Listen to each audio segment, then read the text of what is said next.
মাতা কি। সমবেত ভদ্রমণ্ডলী, কলকাতা শহরকে যারা সচল রাখেন, স্বচ্ছ রাখেন, এই সিটি অফ জয়, এই তিলোত্তমা নগরী, তাকে সুন্দর হিসেবে গড়ে তোলেন, রক্ষা করেন, এগিয়ে নিয়ে যান আমাদের কলকাতা কর্পোরেশনের আধিকারিক, ইঞ্জিনিয়ার, কর্মচারী এবং মহানগরের কর্পোরেশন পরিবারের সমস্ত ব্যক্তিবর্গকে প্রথম কৃতজ্ঞতা জ্ঞাপন করি। আমি 2017 সালে এসেছিলাম, তখন মন্ত্রী ছিলাম। তার বেশ কয়েক বছর পরে পশ্চিমবাংলার গণদেবতা জনতা জনার্দনের আশীর্বাদ এবং কলকাতা শহরের গুরুত্বপূর্ণ বিধানসভা ভবানীপুর, সেখানকার 8টি ওয়ার্ডের মানুষের আশীর্বাদ নিয়ে আমি মুখ্যমন্ত্রী হিসেবে আজকে এখানে আসতে পেরে নিজেকে ধন্য মনে করছি। এই সমগ্র ব্যবস্থাপনা, আয়োজক, উদ্দেশ্য ছোট্ট অথচ একটি মিনিংফুল, একটি কার্যকরী কর্মসূচির আয়োজক ব্যবস্থাপক আমাদের মাননীয় কমিশনার প্রশাসক কলকাতা কর্পোরেশন আইএস শ্রীমতী স্মিতা পান্ডে সহ তার সাথীদেরকে ধন্যবাদ জানাবো। আমাদের রাজ্যের অর্থমন্ত্রী তথা রাসবিহারী বিধানসভা কেন্দ্রের বিধায়ক এবং বিশিষ্ট শিক্ষাবিদ আমাদের ডক্টর স্বপন দাশগুপ্ত এসেছেন, যিনি পদ্ম অ্যাওয়ার্ডিও বটে। তাকে আমি যথাযথ শ্রদ্ধা জানাই। এই দপ্তরের মাননীয় মন্ত্রী, দুবারের এমএলএ, আমার ক্যাবিনেট কলিগ শ্রীমতী অগ্নিমিত্রা পাল মহোদয়া রয়েছেন, তাকেও ধন্যবাদ জানাই। কলকাতা শহর থেকেই নির্বাচিত এই রাজ্যের শিল্প বাণিজ্য মন্ত্রী, 5 বারের এমএলএ এবং একাধিকবার কাউন্সিলর এমএমআইসি হয়েছেন, 6 বারের আমাদের তাপস রায়, তাকেও ধন্যবাদ জানাবো। এবারে রাজ্য মন্ত্রিসভায় কলকাতায় আরো প্রতিনিধিত্ব পেয়েছেন। শুধু অর্থমন্ত্রী নয়, শিল্প বাণিজ্য নয়, মুখ্যমন্ত্রী নয়, আরো 2জন এমওএস হিসেবে দায়িত্ব পেয়েছেন। তাদের হাতে 4টি দপ্তর আছে। শ্রীমতী পূর্ণিমা চক্রবর্তী কাজ করতে পারেননি। আমি এটা বিতর্কের জায়গায় নিয়ে যাব না, আইনের পরিভাষা দিয়ে বলবো। তাই রাজ্য সরকার বাধ্য হয়েছে প্রশাসক বসাতে। 8ই জুন প্রশাসক বসেছে। আগামী 6 মাস অর্থাৎ 7ই ডিসেম্বরের মধ্যে রাজ্যের নির্বাচন কমিশন, স্টেট ইলেকশন কমিশন, তারা রাজ্য সরকারের সুপারিশে নির্বাচিত কর্পোরেশনের হাতে দায়িত্ব তুলে দেওয়াই আমাদের কাজ, আমাদের লক্ষ্য। এটা নিয়ে আপনারা এতটুকু বিচলিত হবেন না। গণতন্ত্রে মানুষ শেষ কথা বলে। মানুষকে সম্মান মর্যাদা দেওয়া যে কোনো নির্বাচিত সরকারের দায়িত্ব। কিন্তু কর্পোরেশনের মতো যে শহরে শুধু স্থায়ী বাসিন্দা নয়, প্রত্যেক দিন লক্ষ লক্ষ মানুষ, শুধু এই রাজ্যের নয়, সমগ্র উত্তর পূর্বাঞ্চলের নয়, উড়িষ্যা, ঝাড়খণ্ড, বিহারের নয়, প্রতিবেশী রাষ্ট্র নেপাল, ভুটান, বাংলাদেশের নয়, গোটা ভারতবর্ষেরই মিনি ইন্ডিয়া হলো কলকাতা। এখানে কত কর্পোরেট, কত সরকারি দপ্তরের হেডকোয়ার্টার রয়েছে। এখানে মেট্রো নেটওয়ার্ক, এখানে সার্কুলার রেল থেকে শুরু করে এখানে শিয়ালদা এবং কাছেই হাওড়ার মতো গুরুত্বপূর্ণ আমাদের রেল স্টেশন রয়েছে। স্বাভাবিকভাবে এই শহরে কর্পোরেশনের কিছু কাজ আছে যেটা রাজ্য বা কেন্দ্রীয় সরকার করে না। এই কাজ 1 মিনিট, 1 ঘন্টা, 1 দিনও বন্ধ রাখা যায় না। সাফাই অভিযান, পানীয় জল দেওয়া, পার্কিং এর ব্যবস্থা করা, পার্কগুলিকে রক্ষণাবেক্ষণ করা, জন্ম মৃত্যু নথিভুক্তকরণ করা, প্ল্যান কনভার্সন, মিউটেশন, নানাবিধ কাজ রয়েছে যা আইন করে কর্পোরেশনকে আমরা আমাদের বিগত দিনে ব্যবস্থায় দিয়ে যাওয়া হয়েছে।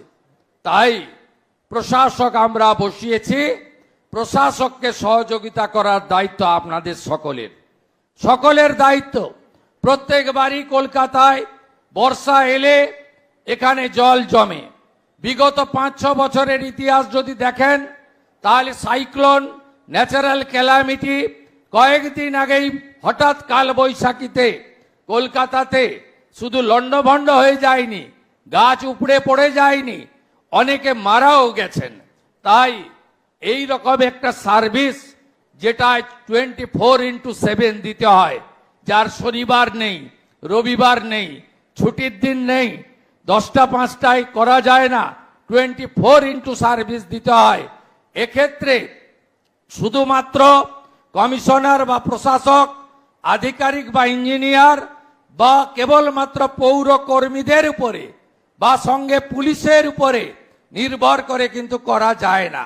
এগিয়ে আসুন সচেতন জনগণ, এগিয়ে আসুন বিদায়ী কাউন্সিলররা, এগিয়ে আসুন যারা বাংলা এবং কলকাতাকে ভালোবাসেন, সে রাজনৈতিক, সামাজিক, ধর্মীয় বা অন্যভাবে হতে পারেন, সবাই এগিয়ে আসুন। এই সময়কালে আমরা যাতে কলকাতার মানুষ জল জমে যাওয়ার জন্য কষ্ট না পায়, বিপদে না পড়ে এবং আমাদের কর্পোরেশনের প্রত্যেকটা পরিষেবা আমরা যাতে সুন্দরভাবে দিতে পারি, সেই সহযোগিতা আমি আপনাদের সকলের কাছ থেকে প্রার্থনা করব।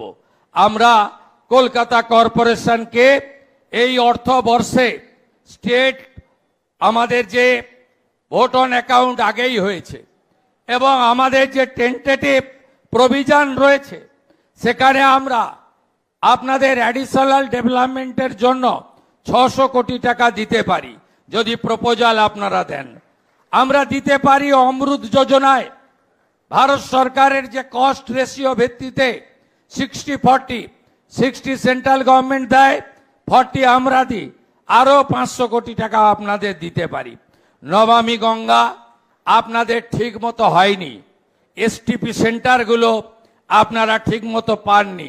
আমরা চেষ্টা করছি আরো এসটিপি স্টেশন বাড়িয়ে নমামি গঙ্গাতে আরো 500 কোটি টাকার কাজ করার জন্য।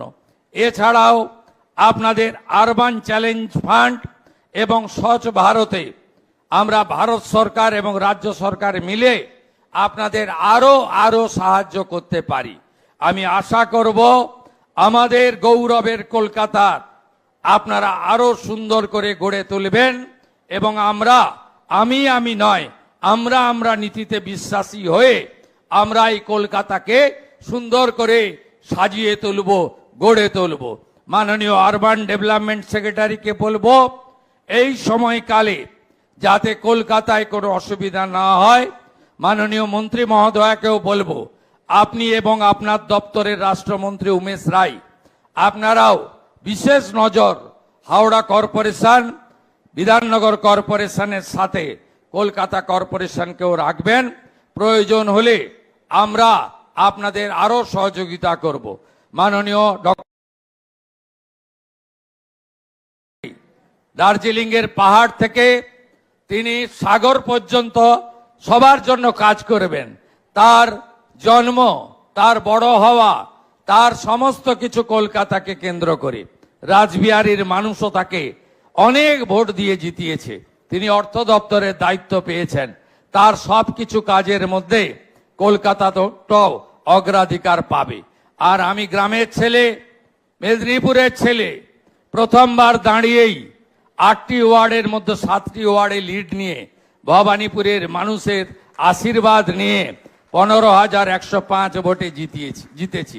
আমারও দায়িত্ব থাকবে গোটা রাজ্যের সাথে সাথে, মেদিনীপুরের সাথে সাথে কলকাতা এবং ভবানীপুরকে একটি আদর্শ বিধানসভা হিসেবে উন্নয়নের মাধ্যমে সাজিয়ে দেওয়া।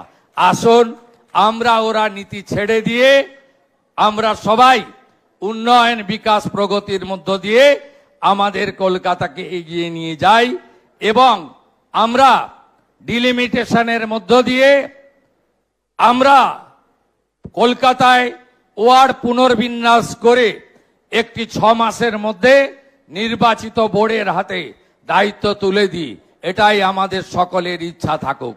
সবাই ভালো থাকবেন। সকলকে আরেকবার অভিনন্দন জানিয়ে মাতা কালীকে প্রণাম করে আমার কথা এখানেই শেষ করলাম। জয় হিন্দ, বন্দে মাতরম।